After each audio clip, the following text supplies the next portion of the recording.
Acho que tá todo mundo pronto aí, né? Vamos começar porque eu achei que não ia ter quadrilha esse ano, mas tá um barulho aqui e o pessoal já começou até a dançar. Caralho, Então, sério. Eu tava tentando entender qual que é a deixa pra um certo tipo de pessoa, hein? Aí agora coloca a música dos Trapalhões. ai meu Deus, tá bom, vamos lá. Hoje o nível tá alto. 3, 2, 1.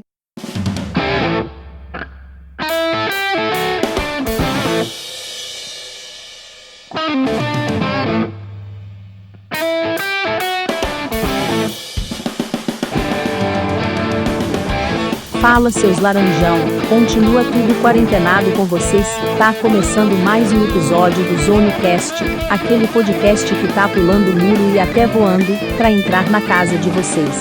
Então, chega mais play, não estraga as piadas Henriqueta, chama os trapalhões Mateus, e, por favor, joga energia lá em cima Rafiki. Bom dia, boa tarde, boa noite. Para você que está chegando agora, meu nome é Felipe Clemente, está começando mais um episódio desse já consagrado podcast Tailgate Zone, o ZoneCast. Ao meu lado hoje, fala Henriqueta. Fala, chefinho, vamos para mais um ZoneCast. Hoje eu tô mais animado, não sei por que não. Também não sei. Bom, tem motivos para estar animado, né? Fala, Rafiki, boa tarde, tudo bem? Oba, meu povo! Também, tem motivo pra ficar animado sim, a gente vai falar daqui a pouco. Fala, Matheus, tá animado também? Como tá em Barbacena? E aí, pessoal, após uma falta por motivos acadêmicos, tô aqui de volta, animado, mais revigorado. E aqui em Barbacena tava até frio essa semana, mas hoje esquentou. Então tá bom, então tá valendo.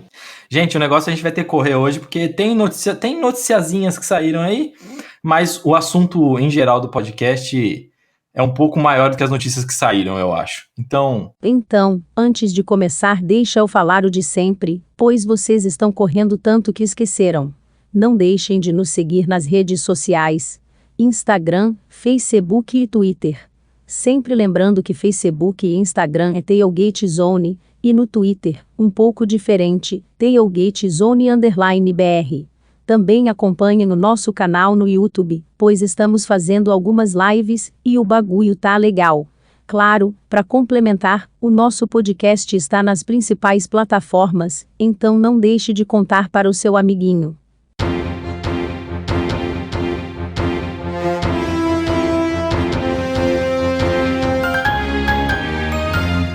Um giro pelas notícias da semana. bom, as notícias, óbvio, estão com o Rafiki. Deals. And Bonds hit front high. Hits it deep. It is out of here. Rafiki, nos introduza o que aconteceu essa semana aí, por favor, na MLB. Finalmente nós entramos a negociação andou para ficar naquela parte do dá para ter uma negociação. As duas propostas, seja da Major League, seja da Associação de Jogadores, tão próximas o suficiente para começar uma real negociação e não um simulacro de negociação que é o que a gente estava vendo nesse último mês. A Major League finalmente veio com uma proposta racional de 60 jogos pagando 100% do proporcional, né? Por outro lado, os jogadores abriram mão do pagamento dos playoffs, caso os playoffs não consigam ocorrer por uma eventual nova onda de Covid.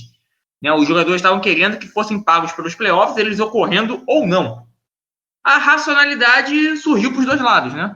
A Major League parou de querer cortar o proporcional, além do corte já proporcional natural pela quantidade reduzida de jogos, e a Associação de Jogadores só vou pagar pelo que a gente jogar. Só vão pagar os jogadores pelo que se jogar de playoff. Se eventualmente o playoff tiver que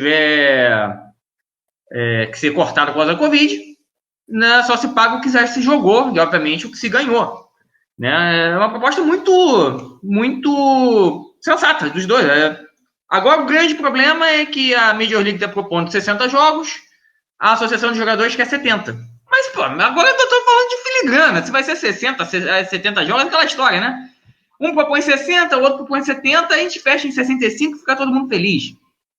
Agora a gente tá ali num estágio que dá pra...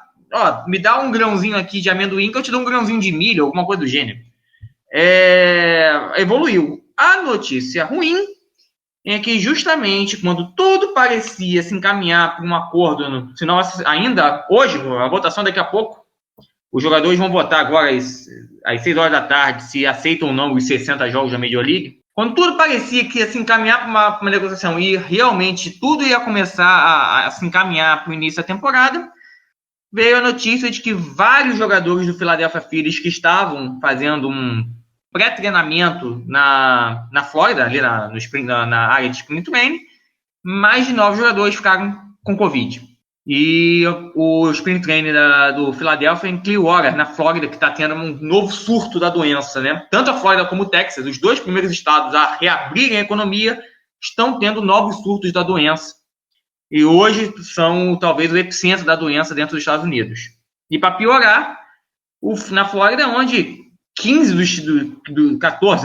dos times da Major League têm locais de treinamento de Spring Training. Logo depois dessa notícia do Philadelphia, veio a notícia de que um jogador do Toronto também foi testado por Covid. E a cidade onde o Toronto fica é muito próxima da cidade do Phillies, né? O Phillies fica em Clearwater e Toronto fica em Dunedin. Então a Major League resolveu tirar todo mundo de todos os locais de Spring Training, vão fazer uma super sanitização, aquele negócio de quaternário de quartos, né? Esse produto aí que estão passando em tudo quanto é lugar no mundo.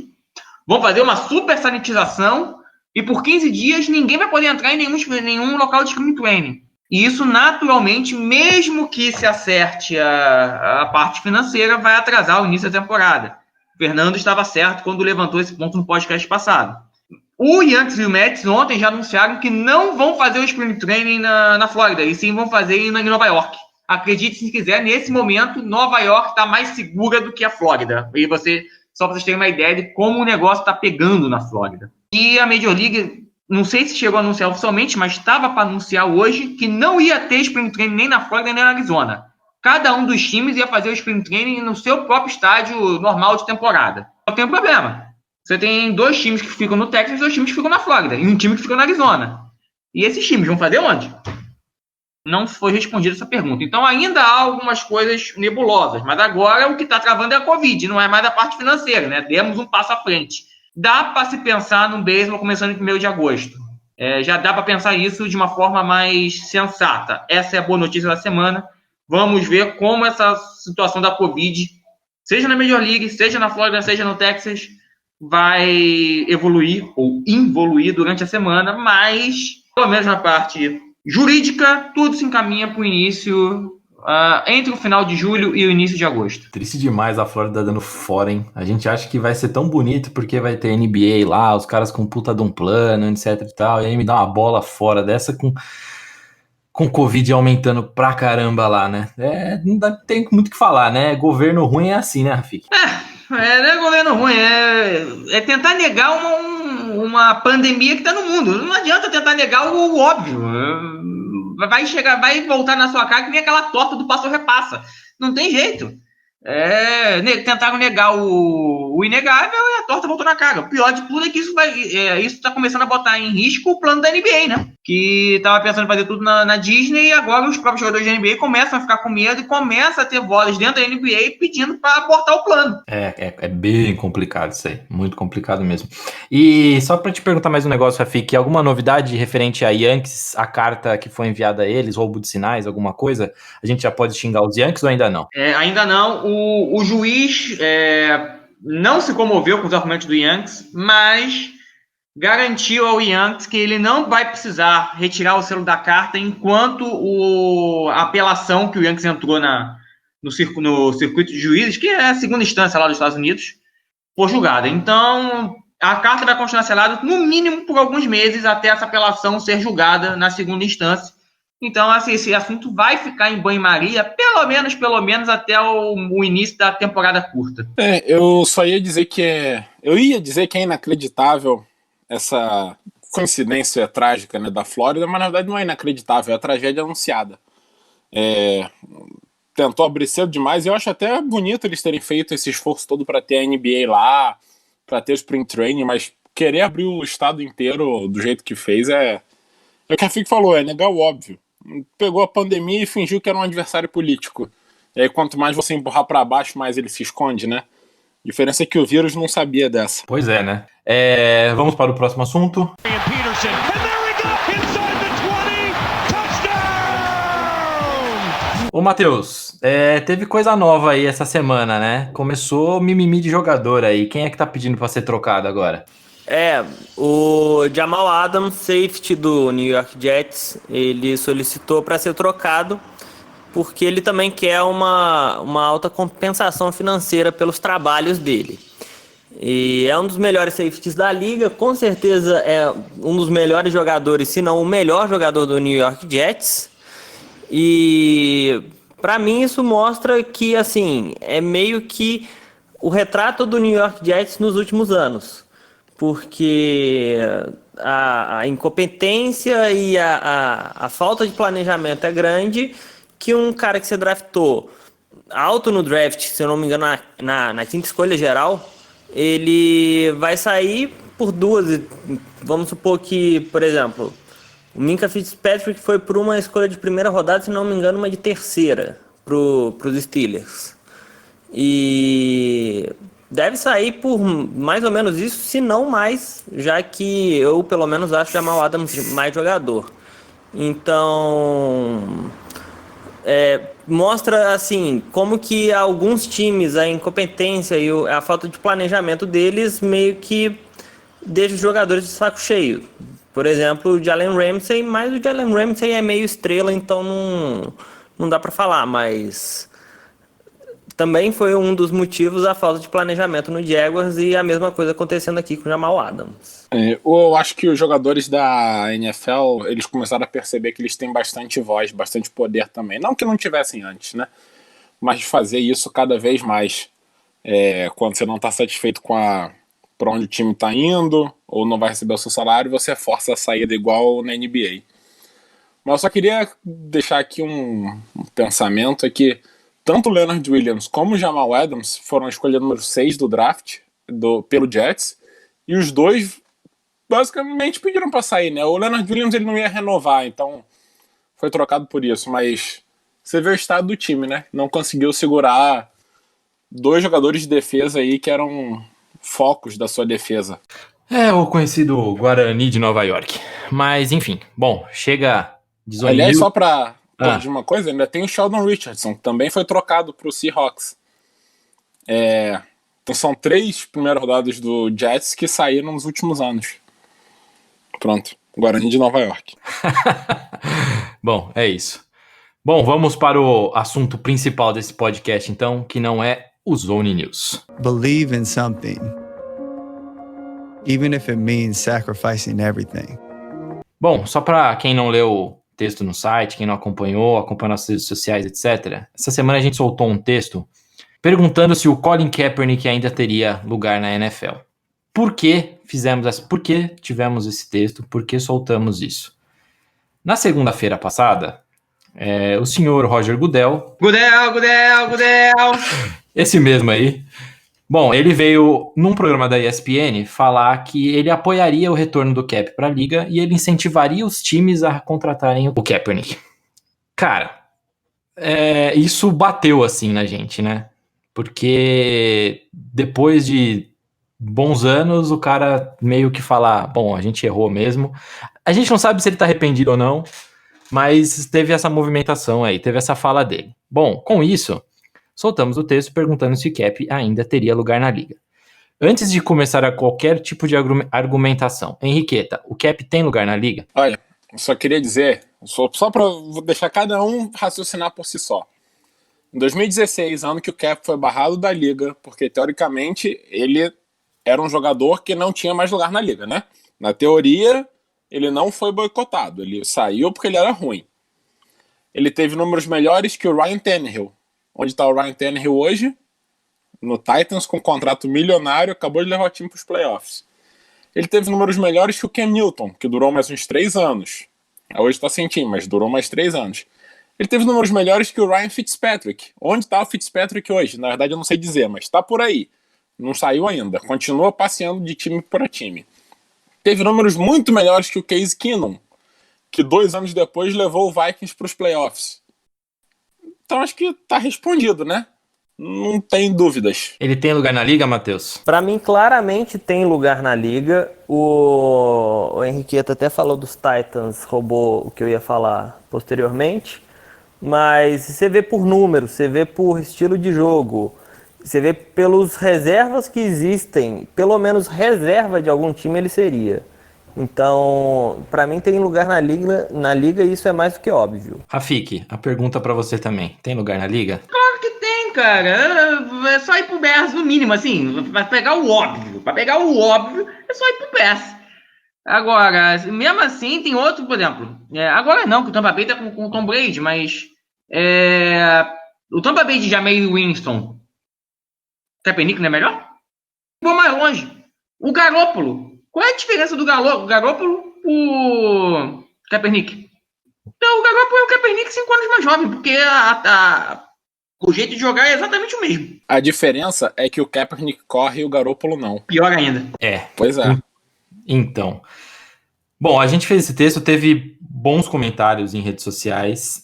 Bons comentários que eu digo, muita gente questionando e muitas respostas de não, ele não tem espaço na liga. Bom, teve comentário de tudo quanto é tipo, inclusive uns que eu não pretendo nem repetir aqui o que foi dito. Mas no texto, a gente prova, por números, que o Cap não é um quarterback ruim.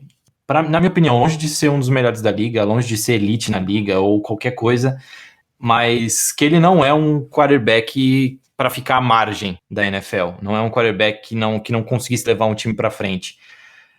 Uma das coisas que eu disse no texto é que muito da queda de produção dele tem muita ligação com o comando do time e com o envelhecimento dos 49ers, assim, da equipe no geral, em torno dele.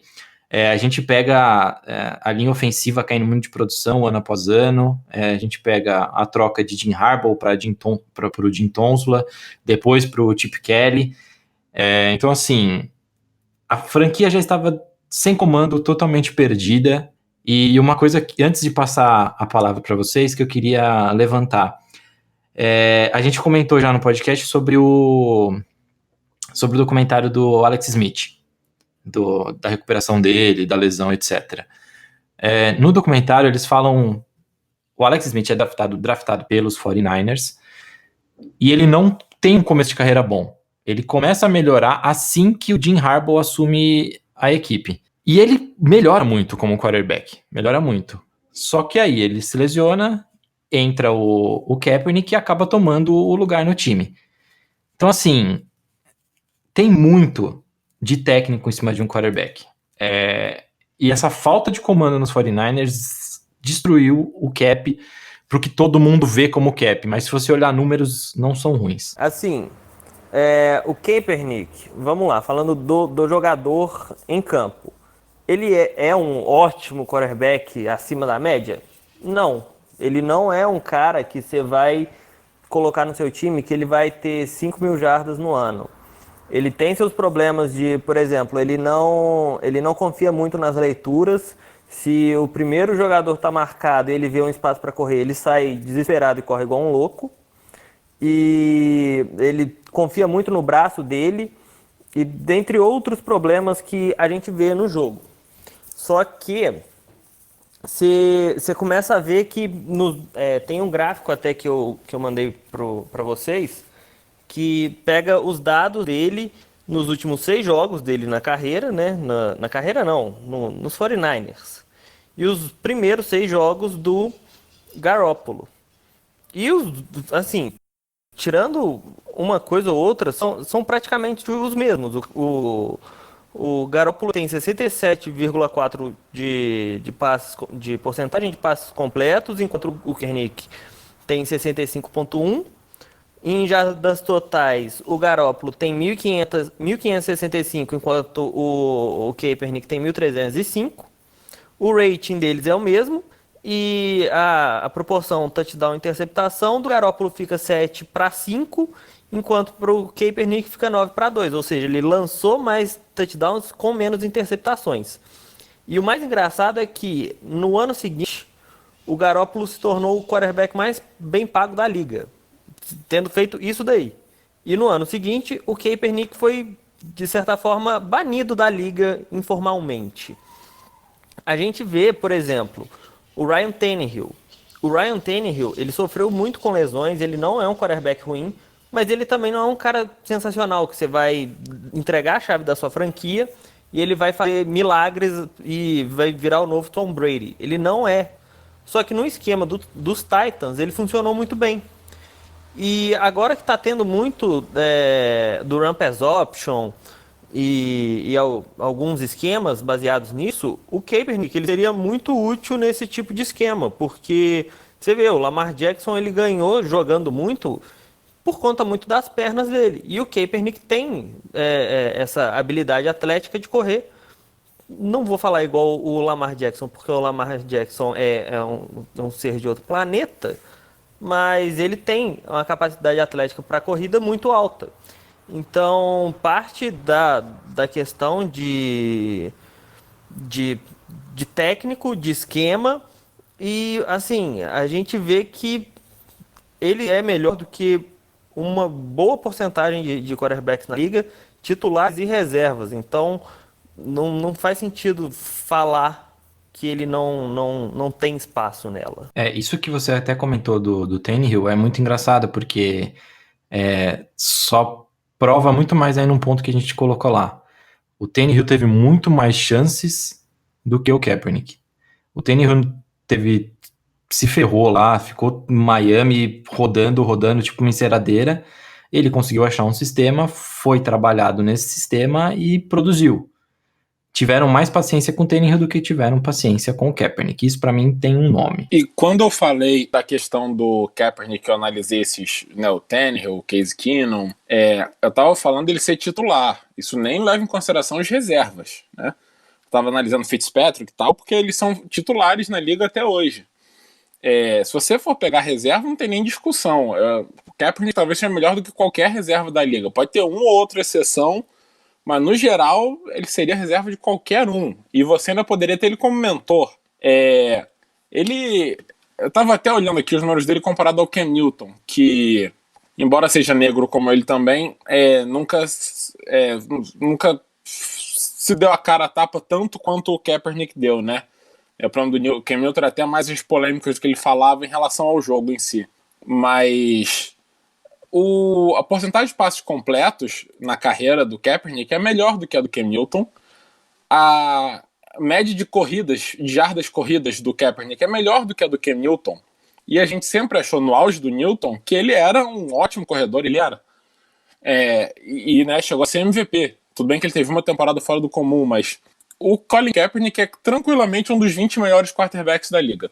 Talvez até um dos 15 melhores. E o que o Matheus falou do Run Pass Option, você imagina ele hoje em dia, né? Ele jogando hoje num time, mesmo que não fosse um time como o Titans, que é extremamente focado na corrida, mas um time que tivesse que só se preocupar com ele correndo, entregando a bola ou passando. E você olha o San Francisco 2016, que foi o último ano dele. Em 2015 ele realmente foi mal. O time já era ruim, foi o ano do Jim Tomsula, como o Felipe falou. Mas em 2016 o time foi pior ainda. Teve uma vitória e 10 derrotas nos 11 jogos que ele jogou. Embora ele tenha tido 16 touchdowns e 4 interceptações. Ele teve um ano bom. Agora, você olha os alvos que ele tinha. O Carlos Hyde era o corredor, só que o Carlos Hyde não recebe passe. Os wide receivers titulares eram Jeremy Curley, Quinton Patton e Torrey Smith. É palhaçada. Ele não tinha para quem passar. O tight end era o Vance McDonald, quando ele só vivia lesionado, antes dele ser um pouco melhor como ele é hoje. É ridículo, ele jogou sem alvo nenhum. Ele teve 16 touchdowns e 4 interceptações. É igual quando coloca a culpa no técnico no time de futebol, quando o time inteiro é ruim. Tem 11 pernas de pau em campo e a culpa é do técnico. Tinham 10 pernas de pau e o Kaepernick, a culpa foi dele. Ô, Henriqueta, imagina só se ele jogasse para um time que foca muito na corrida e que chegasse numa final de NFC e o quarterback passasse a bola, sei lá, menos de 10 vezes. Seria engraçado, né? Porque o 49ers fez isso, ele era do 49ers, né? Então. Você imagina. Imagina se iam falar alguma coisa dele, né? Se iam criticar o Kaepernick, se iam dizer que a culpa era dele. Uma coisa que você falou de interessante, Henriqueta, é sobre os alvos que ele tinha, né? Torrey Smith, o melhor, assim, por léguas, né? Muita gente pode retrucar e dizer, mas Tom Brady também não tinha alvos. Cara, a gente não quer comparar Kaepernick com Tom Brady, Peyton Manning, a gente quer comparar com ele ter um lugar na liga ou não. É isso, certo? Certíssimo, e assim, não querendo, sem querer comparar, mas já comparando, Tom Brady não tinha alvos, mas o Edelman sozinho joga mais que todos esses juntos. Isso sem contar o Gronkowski, que mais da metade do tempo estava saudável e jogava mais do que todos eles, e o Edelman juntos. E um pouco mais atrás ainda tem o Randy Moss. Exato. Também. Sem contar que ainda tinha vários running backs que sabiam receber e por aí vai, né? Sem querer dizer que o Tom Brady sempre teve jogos maravilhosos, porque não é verdade, mas mesmo assim ainda era muito melhor do que o Kaepernick, e é isso, a gente não tá querendo dizer que ele vai ser MVP, que ele é nem quarterback campeão do Super Bowl, que poderia ter sido, ficou um passe de ser, mas não é nem esse o argumento é que ele tem vaga na liga e muito provavelmente como titular. Uma coisa que me deixou assim bem... que eu evitei de retrucar qualquer tipo de comentário, porque fiquei bem nervoso, no sentido de muita gente querer tampar o sol com a peneira, tipo, dizer que a liga, rola muita grana lá dentro, e é produtividade. Cara, produtividade, não é por aí o negócio, não é bem por aí que funcionou esse caso, sabe? A gente entende que funciona dessa forma, mas ele não tá por fora de produtividade, a gente mostrou por números que ele não tá fora por produtividade. Tudo bem, você não gostar do estilo de jogo dele, não acreditar que ele possa ser titular, você acha que o Foles é melhor que ele, porque o Foles foi mais produtivo, e porque o Foles deu aos Eagles o primeiro título deles. Cara, não tem o que falar, sabe? Não faz o menor sentido isso, o cara não teve espaço, ele teve no meio de comando. O Foles também, com o comando do Chip Kelly, também não fez nada. Foi um quarterback mediano para ruim. Não foram dadas as oportunidades corretas ao Kaepernick. Basicamente é isso. Imagine ele hoje como o Matheus jogou aí. Imagine ele no comando do Kyle Shanahan hoje. Só para ilustrar para vocês. Vocês lembram de um cara chamado Rich Incognito, guard? Opa, claro. Para quem não está familiarizado, talvez o pessoal possa até complementar, mas o Richard Incognito, ele já foi 4 vezes pro Pro Bowl, só que ele é um cara, no mínimo, maluco. Desculpa usar este termo, mas maluco, porque ele já teve um caso em que ele aplicou... Geralmente os calouros, eles recebem alguns tipos de bullying alguns trotes dos veteranos também na NFL. Só que um desses calouros, se não me engano, era Jonathan Martin. Ele falou que o Incognito estava pegando muito no pé dele. E, de forma excessiva. E o Jonathan Martin é negro, e falando que, assim, chegou até meio que num tom meio racista pro Incognito. Fora que o Incognito, acho que ano retrasado, saiu algumas filmagens dele com uma arma no Instagram e ele ameaçando algumas pessoas. E ele ainda tem lugar na liga. E ele tem 36 anos. Mesmo com todos esses problemas, nunca ninguém, questionou alguma coisa sobre ele. E a questão do Kaepernick não é ele apenas ser negro. A gente já comentou que os times têm menos paciência com jogadores negros do que com brancos. Tanto que você vê que o Kaepernick, ele não se machuca e não tem espaço na liga, enquanto o Tannehill se machuca todo ano e tá onde tá hoje. O grande problema do Kaepernick foi ele ter batido, dado um tapa na cara do racismo que eles estão sofrendo. E não só na liga, mas nos Estados Unidos inteiro. Então, a liga, ela quer jogadores que sejam mais... que não mostrem os problemas. Ela quer jogadores que aceitem o sistema, que aceitem tudo que tá vivendo e não reclamem. O Jonathan Martin, que é o cara que sofreu o bullying, ele não tem time. O Rich Cognito tá até hoje jogando nos Raiders. E não é mais o jogador que era muito tempo atrás, só que nunca foi questionado do tipo, será que esse cara deveria continuar na liga? Ele continua. As pessoas ainda dão espaço para ele mesmo com todos os problemas dele. Então, não é uma questão de, tipo assim, só rendimento ou só as ações que eles fazem. É a questão do, tipo, a liga que é os jogadores que aceitem o sistema e se você não aceitar, você tá fora. É isso aí. E o Jonathan Martin, só pra completar a história, é isso mesmo, era bullying, abuso verbal, não, se não chegou a abuso físico, acho que chegou perto.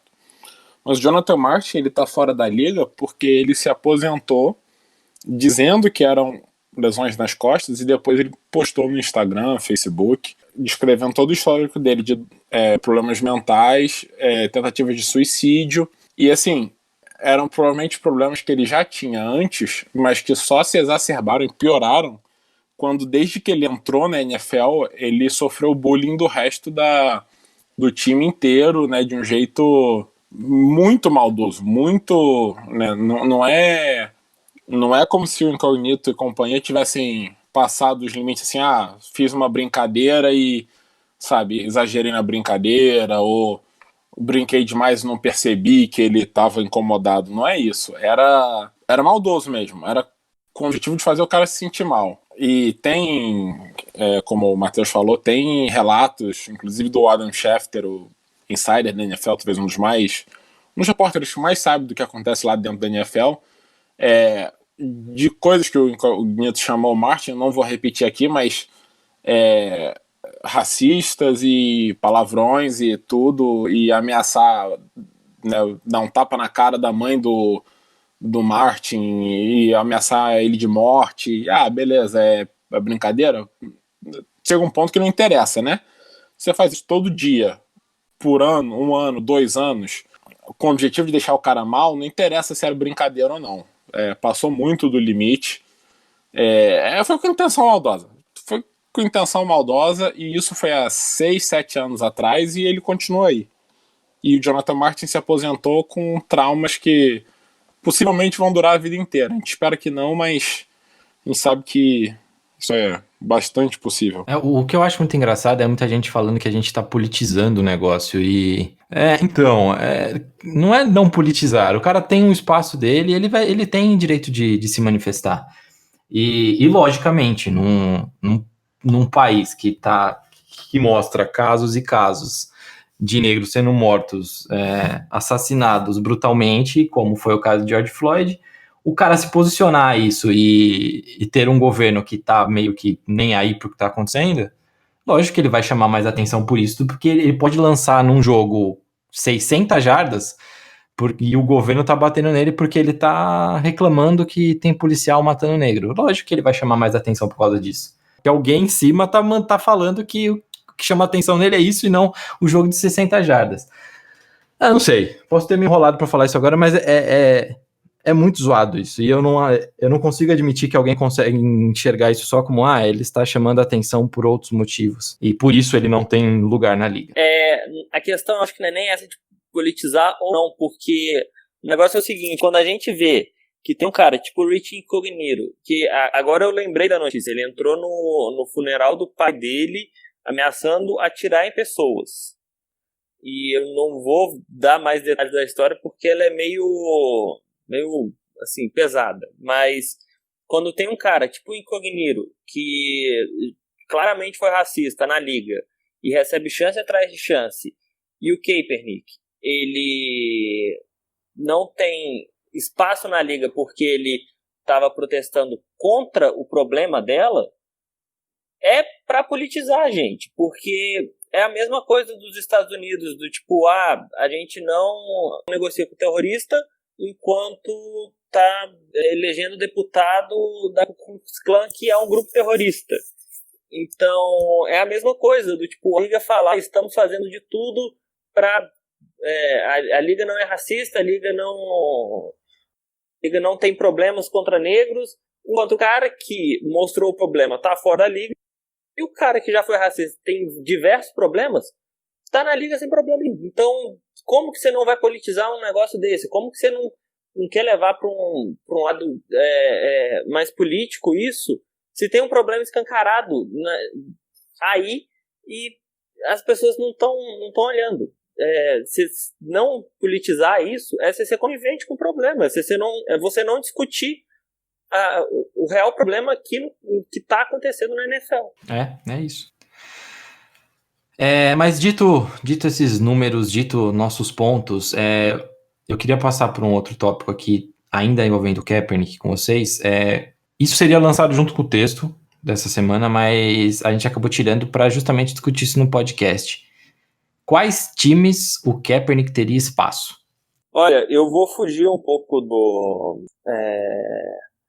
normal que as pessoas colocam, de falar Bears ou Titans. Eu vou falar que o Pittsburgh Steelers, porque os Steelers ano passado estavam indo bem, o que para mim estava sendo meio surpresa, porque eu não estava esperando os Steelers ir bem ano passado, quando o Big Ben machucou. E acho que é o Joshua Dobbs o nome dele, né? O encantador de patos. Ele... É o Devlin Hodges. Você errou de reserva dos Steelers. Devlin Hodges. Então o Dobbs também era reserva dos Steelers. É isso daí. Então, não que o Hodges seja muito ruim, mas ele não é melhor do que o Kaepernick.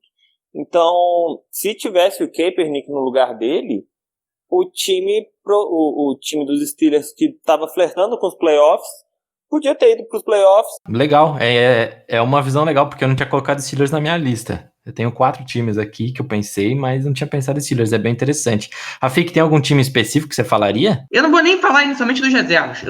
Por agora, eu só tô pensando em time que o Kaepernick chegaria para ser titular. O primeiro, obviamente, é o Bears, porque eu acho o Kaepernick melhor que o Foles e o Trubisky juntos. O Kaepernick seria titular automaticamente do Jacksonville Jaguars. Ele tiraria o Gardner Minshew em segundos. Ele seria titular, não sei se seria titular automático, mas com certeza disputaria a posição no Washington Redskins com o Dwayne Haskins. Esses 3 times eu posso te garantir que ele seria titular. Se a gente for pensar em quarterback reserva, a exceção do Packers, porque draftou nesse momento um quarterback reserva que eles querem que seja o futuro da franquia, tirando o Packers, o Kaepernick tem lugar nos 31 times da NFL. Porque eu quero que alguém me diga um quarterback reserva que é melhor que o Kaepernick. É isso aí. Eu vou falar porque eu vou responder exatamente isso. Eu estava olhando exatamente isso. E para mim tem um quarterback reserva que eu colocaria na frente do Kaepernick, que é o Andy Dalton, no Cowboys. Só. Tirando ele... E não é por muito não, é minha preferência. Porque eu acho que o Andy Dalton também é injustiçado. No sentido de que acham que ele é pior do que ele é. Mas tirando ele, não existe nenhum quarterback reserva na liga melhor que o Kaepernick. E aí na onda que você falou do Packers, é isso aí. Os únicos times que eu entendo não trazerem o Kaepernick são os que têm os reservas que estão lá esperando, né?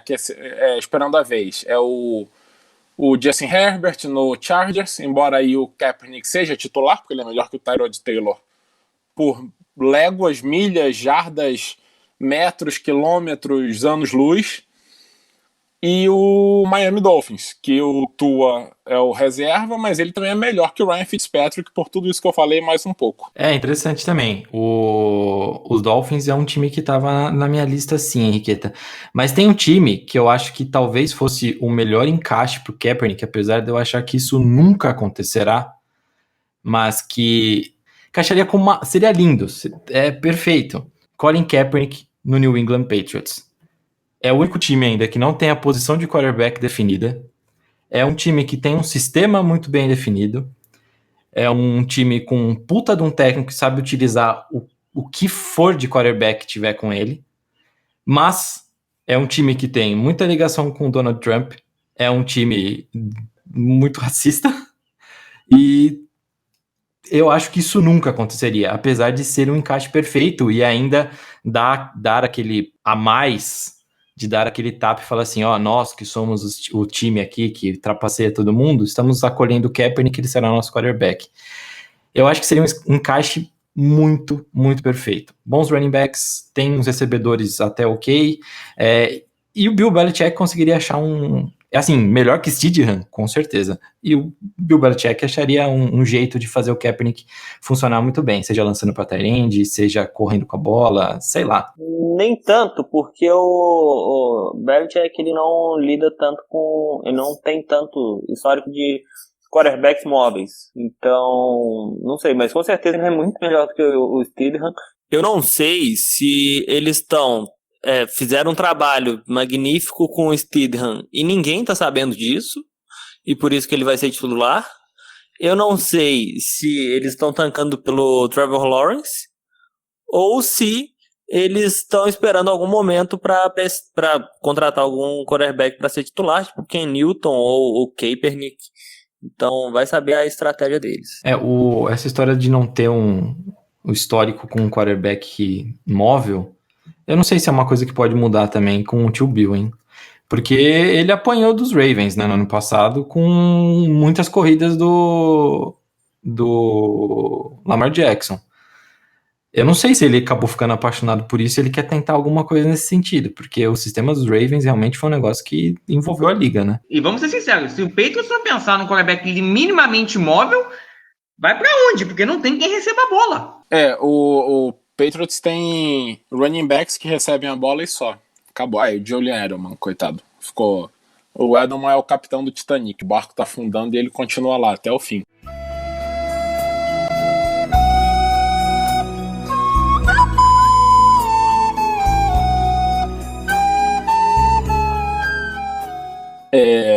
Mas eu não acho. Eu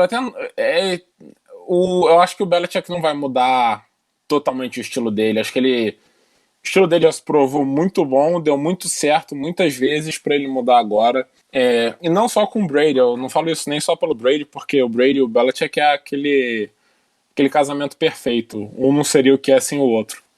Mas ele fez o Jimmy Garoppolo parecer um quarterback top da liga. Ele fez o Matt Castle parecer um novo grande quarterback da liga. Ele jogava com o Drew Bledsoe antes do Brady. Ok que o Drew Bledsoe era muito bom, mas ele sempre fez o quarterback jogar lá. Então, eu não acho que ele vai agora decidir, meu esquema está ultrapassado e eu preciso trazer um quarterback móvel. Eu acho que ele vai achar o próximo quarterback para o esquema dele. Embora, com certeza, o Kaepernick seja melhor do que qualquer um ali.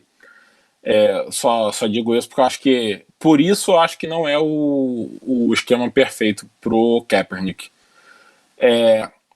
Eu acho que o Bears seria, sim, o melhor time, eu concordo com o Rafik, até porque o time do Bears tem muito boas armas. O Bears tem um bom time, só não tem um quarterback. E o outro lugar que eu acho que o Kaepernick poderia dar certo era no Panthers. Embora eu adore o Ted Bridgewater e eu acho que ele tem potencial também de se dar muito bem lá, o Bridgewater é uma incógnita ainda. Ele tá voltando, né, voltou já, mas ele não virou titular absoluto desde a lesão gravíssima dele, que a gente achava que ele nem voltaria a jogar. Então, sabe, tem o Bridgewater e tem o Will Grier, que é o reserva, que até jogou ano passado, mas será que o Will Grier é a solução ao longo prazo? Por que não você levar o Kaepernick? E se o Bridgewater não o encaixar no time, imagina Kaepernick e o McCaffrey no backfield juntos, antes que a Paulo Hortência me corte, backfield, parte de trás do campo onde ficam quarterback e running back, né? Enfim, eu acho que seria um encaixe muito bom também, um encaixe perfeito pro Kaepernick, ainda mais com o novo head coach Matt Rhule, que era de Baylor. A gente até comentou dele no podcast do Draft, e acho que ele faria miséria também com o Kaepernick. O problema é que o Matt Rhule o Bridgewater é o queridinho do Matt Rhule, então é meio complicado, mesmo que seja um quarterback com características parecidas, se você não cai nas graças do técnico, e se o Matt Rhule fez de tudo pro Carolina trazer o Bridgewater, porque ele quer o Bridgewater, ele não quer o Kaepernick. É meio complicado. Se vier, vai virar um reserva, vai ficar escanteado. Tem razão. Retiro. Seria ótimo, mas não vai acontecer por isso. Tem razão. A gente falou muito de time titular, né? Mas tem duas outras opções também que eu imaginei como o Kaepernick encaixaria como reserva, né? A primeira delas é o Cardinals. Querendo ou não, tudo bem, o Kyler Murray tem um braço melhor que o Kaepernick, mas é alguém tão móvel quanto ele, poderia, sei lá, ser um tutor, alguma coisa no sentido, ou até mesmo bater na madeira, né? Uma lesão do Murray, você tem o Kaepernick. Mas isso é eventual, é teste, etc. Um time que talvez faça mais sentido como reserva é o Philadelphia Eagles, porque Carson Wentz se machuca de noite e dia, e assim, tudo bem que você draftou o Jalen Hurts, mas se você tiver uma campanha, sei lá, na semana 12, você tá, sei lá, 11-0, cara, você vai... E aí o Carson Wentz se machuca, você vai entrar com o Jalen Hurts, você matou sua temporada? Ou você tenta ter um Kaepernick pra ver se continua seguindo nos playoffs e, sei lá, chega no Super Bowl de novo? Mas aí, nesse caso, não é pro Philadelphia Eagles fazer isso agora. Seria o caso de ver como que o time do Philadelphia Eagles é uma incógnita completa. Né? Todos acreditamos que o Cowboys vai passear na divisão do Eagles. É muito difícil que o Eagles tenha uma boa temporada depois de 11 semanas. Então, nesse caso, tem que esperar para ver. Acho que tem uns 10 ou 15 times da frente que precisam do Kaepernick agora, não importa o que aconteça. Seguindo na sua linha do Eagles, Felipe, tem 3 times para mim que poderiam ter o Kaepernick. Na verdade, seguindo na linha do Eagles e do Cardinals, né? Como você falou, seria o reserva perfeito. O Seahawks, nesse caso da lesão, prevenindo lesões, se o Russell Wilson se contunde, o reserva é o Geno Smith. Acabou a temporada de um time que sonha em Super Bowl. Não sei se o Kaepernick é o cara para levar o Seahawks ao Super Bowl, não estou falando isso. Mas ele é um reserva muito melhor que o Geno Smith e ele mantém pelo menos um pouco do estilo de jogo do Russell Wilson. Mas mais que isso ainda, o Baltimore Ravens, como você falou mesmo do Lamar Jackson, o reserva é o Robert Griffin, que não tem mais joelho há 5 anos. Uma pena, mas não tem ninguém melhor do que o Kaepernick para pegar o esquema do Ravens e tocar do mesmo jeito que o Lamar Jackson toca. Óbvio que ele é um jogador pior que o Lamar Jackson, mas é o estilo perfeito de jogo para ele pegar e levar. E por fim, o Tennessee Titans, como a gente já falou, que tem Ryan Tannehill e ninguém mais. O reserva é Logan Woodside. Eu não tenho nada a dizer do Logan Woodside, porque eu não sei quem é Logan Woodside. Foi quarterback de Toledo, acabei de descobrir aqui, e entrou na NFL em 2018 no 7º round, draftado pelo Bengals. Mas eu não tenho nada a dizer do Logan Woodside, porque eu desconheço. A terceira opção é o Cole McDonald, que era do Havaí, da Universidade do Havaí, e foi draftado no 7º round esse ano. Não é possível que o Titans sonhe em qualquer um deles como uma reserva confiável. Só para fechar e falar de um time que eu acredito que seria ótimo para ele ir, que ele não vai nem a pau por conta de questões do passado, né? Seria o San Francisco 49ers. Porque o Garoppolo ele não joga aquilo pelo qual ele foi pago, e ele, assim, ter um reserva como o Kaepernick para dar uma competição para ele, das duas uma, ou vai fazer com que o Garoppolo fique melhor, ou vai fazer com que o Kaepernick assuma a vaga. E num time que corre tanto com a bola, o Kaepernick seria ótimo. Então, seria um ótimo lugar para ele. Só que, como todo problema foi em São Francisco, eu acho que ele não iria para lá, né? Matheus, só que tem um pequeno problema aí, né? E você tá esquecendo que não é só um problema de remorso no 49ers. Você tem um problema do dono do 49ers. O dono do 49ers, a gente não pode esquecer, eu já falei isso aqui no podcast, ele foi condenado por corrupção ativa do ex-governador da Louisiana, e quem assinou o perdão judicial que tirou ele de todo o problema com a justiça foi o Trump no início desse ano. Tu acha que ele mesmo vai contratar o Kaepernick? Não é problema de remorso, até porque São Francisco é uma cidade bem para frente, Texas. O time, com certeza, o time e a cidade receberiam um Kaepernick de braços abertos, se duvidar, ainda apoiaria. O problema é o dono do time, que acabou de ser perdoado judicialmente pelo Trump, e com que cara vai dizer pro Trump, não, você me perdoou e eu recontratei o Kaepernick. esquece. Tem essas questões aí, tá vendo? Como não é politizar, gente. A política tá em tudo quanto é canto. Só falar mais um time rapidinho que eu acabei de pensar aqui, pra não esquecer, só pra terminar, né? Cobrir todos os pontos. O Buffalo Bills. O Josh Allen é a cópia mais exata do Kaepernick. E eu tô dizendo em questão de ser reserva, né? Mas o Bills pegou Pegou o o Jake Wilson Fromm. Pegou o é. Jake Fromm. Ah, é. É que eu já tinha colocado o Jake Fromm fora da NFL, como eu sou inocente.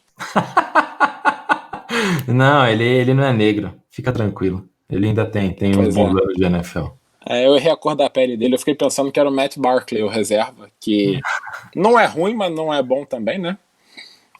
Não, pois é, eu esqueci. Eu não olhei pra cara do Jake Fromm, literalmente, né? Pra cara dele. Ver que cor era. Não. Como eu sou inocente. Eu falei dos Cardinals, aí eu fui buscar os quarterbacks reservas, né?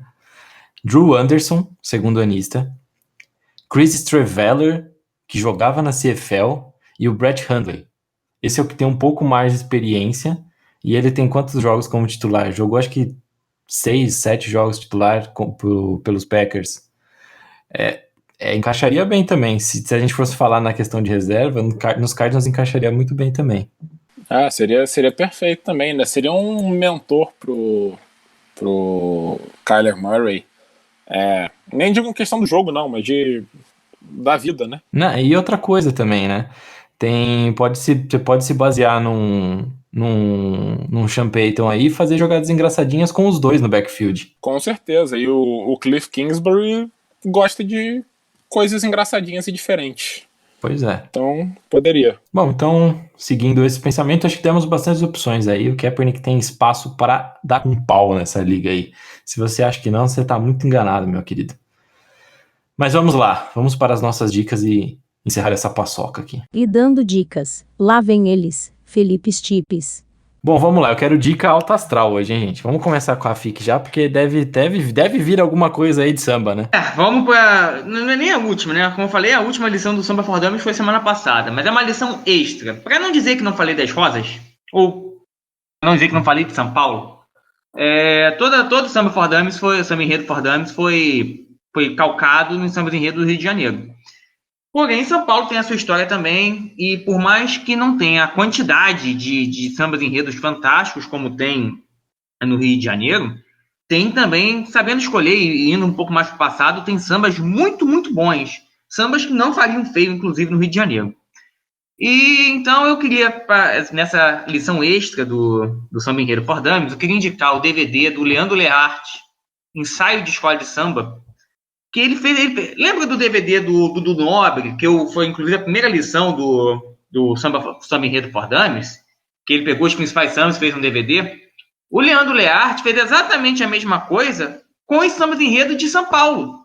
Né? Esse DVD tem o Leandro Learte gravando com bateria e tudo, só diferentemente do Dudu Nobre, que fez isso na Sapucaí, o Leandro fez no estúdio, mas ele trouxe uma bateria para dentro do estúdio e tudo mais, e gravou, e fez gravações muito, muito interessantes de samba de enredo históricos de São Paulo. Inclusive, se você pegar, acho que diferentemente do Rio, que há muitas discussões, em São Paulo não há muita discussão sobre quais são os melhores sambas da história. Praticamente todo mundo vai dizer ou Yorubá ou Reino de Oió, ou Babalotim, ou Catopés. E por um acaso eles são 3 das 4 primeiras faixas.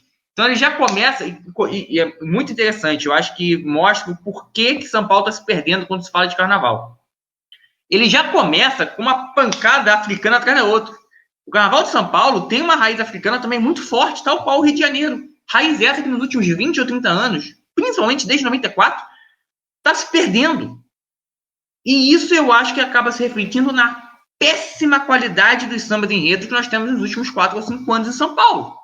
Nos últimos 4 ou 5 anos em São Paulo, o único samba que se salva é o da Vai Vai sobre a Mãe Menininha do Guantuá, que por um acaso é de temática afro. Mas escutem esse enredo, tem sambas muito interessantes. Eu só faria uma alteração, eu tiraria o samba enredo da Amazônia e colocaria o Narainã, que foi o primeiro samba enredo de São Paulo a fazer algum sucesso. Mas o Leandro Learte, quando fez o DVD, ele meio que limitou a quantidade de sambas por escola e Camisa Verde e Branco tinha muito samba enredo bom e ele acabou excluindo o Narainã. Mas dá pra você entender um pouco a história do Carnaval de São Paulo, porque esse DVD você, pelo menos vai ser introduzido aos melhores sambas de São Paulo, e o DVD é muito bom. Claro, as últimas 4 faixas, eu acho que eu não preciso nem falar, mas vamos aqui, né? O samba enredo tem 15, o DVD tem 15 sambas enredo, e as 4 últimas faixas são músicas de carnaval, músicas de embalo, que não são samba enredo. Mas são músicas conhecidíssimas e qualquer um vai saber diferenciar o que é samba enredo e o que não é samba enredo. Muito bom. Eu não entendi a brincadeira pra não falar que eu não disse das rosas aí, rosas de São Paulo, porque aqui é muito poluído e não tem como nascer muita rosa, né? Mas tudo bem. Não, é só pra dizer que eu não falei de São Paulo, pra não dizer que eu não falei das rosas, até por causa da roda de ouro que tem em São Paulo também. Então, pra não dizer que falei da rosa, que inclusive tem um samba nesse DVD, que talvez é o melhor samba enredo que fala de São Paulo, que é o Não do Corduco. Então eu apenas falei pra não falar da roda, pra não dizer que não falei de São Paulo, fazendo uma ligeira alusão também à roda de ouro. Matheus, sua dica, por favor, deixa a Henriqueta por último. Isso é bullying! Bom, pessoal, a minha dica vai ser um canal de YouTube, porque outro dia eu tava virando a noite fazendo TCC e me peguei 5 horas da manhã parando vendo um vídeo de teoria musical sobre jazz.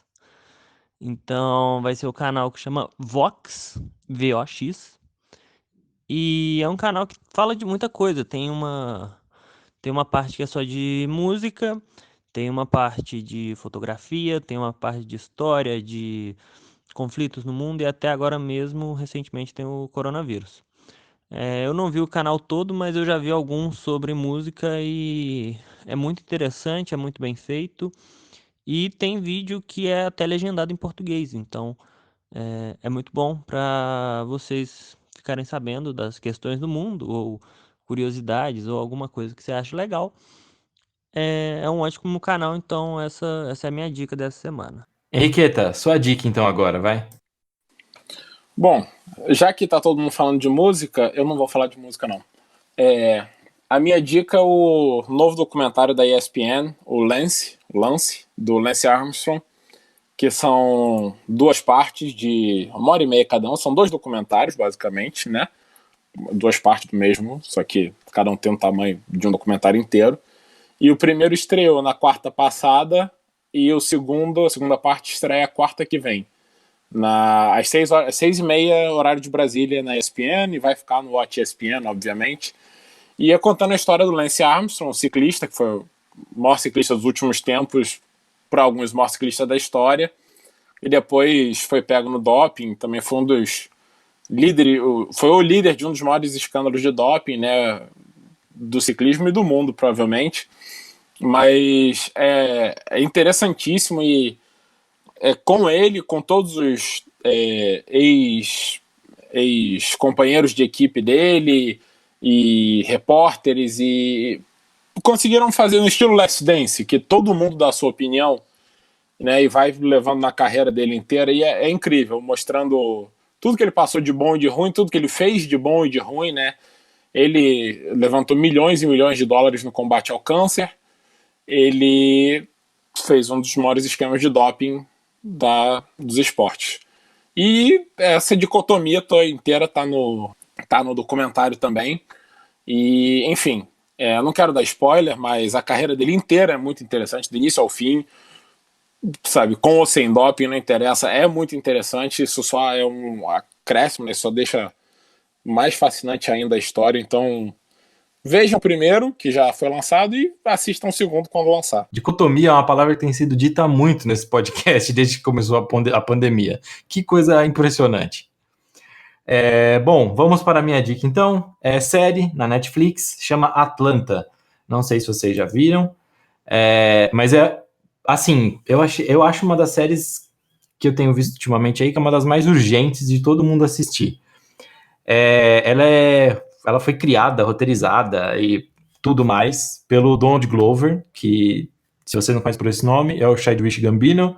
Se vocês não conhecem por isso, conheçam talvez por This Is America, que é a música que ele fez e que tem um clipe aí que é absurdo de bom. A temporada é muito legal, ela conta a história do Donald Glover, né? Não dele, mas do personagem que ele faz, que quer crescer no mundo da música, quer ser um produtor musical. E aí ele apoia um primo dele, né, para crescer como um rapper americano, e aí o decorrer de toda essa história, as dificuldades que ele passa na vida dele mesmo, com os empregos, não é a esposa, mas é uma namorada, e ele tem um filho, e é muito legal. Enfim, a série é muito boa, eu não vou ficar falando um monte dela, porque eu vou acabar dando spoiler, porque eu sou ótimo em dar spoiler. Mas assistam Atlanta na Netflix, é uma série que eu acho que todo mundo deve assistir, é muito, muito bem feita. Tá na sua segunda temporada, e é rapidinho, são episódios de 20, 30 minutos, então dá pra matar rapidinho a temporada, as 2 temporadas. E é isso.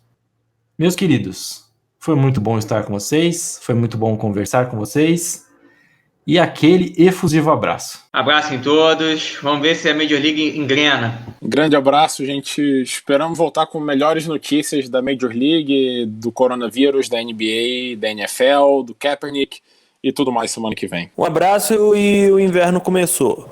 Que ótimo, né? Então, já que começou o inverno, pessoas, bebam água, mas também bebam cerveja ou vinho, porque também tem água. E é isso. Aquele abraço e até semana que vem. É isso aí, seus laranjão. Acabou mais um episódio do Zonecast. Essa semana foi boa demais. Vocês repararam que até o Rafika estava animado? Deve ser por conta de São João. As músicas já começaram a tocar, e como disse o patrãozinho, já tem até quadrilha dançando. Inclusive, até fogueira o pessoal já está fazendo, com laranja. Bom, é isso aí. As minhas recomendações continuam as mesmas, mas é sempre bom lembrar. Além de continuar nos acompanhando nas redes sociais, no site, e ouvindo o podcast, bebam muita água, lavem bem as mãos, informem-se através de cientistas ou médicos, e nada de cair no conto do vigário em semana que vem tem mais, e, já que seguimos sem abraços e beijos então, como novo costume, toquem-os de luz no cotovelo de vocês.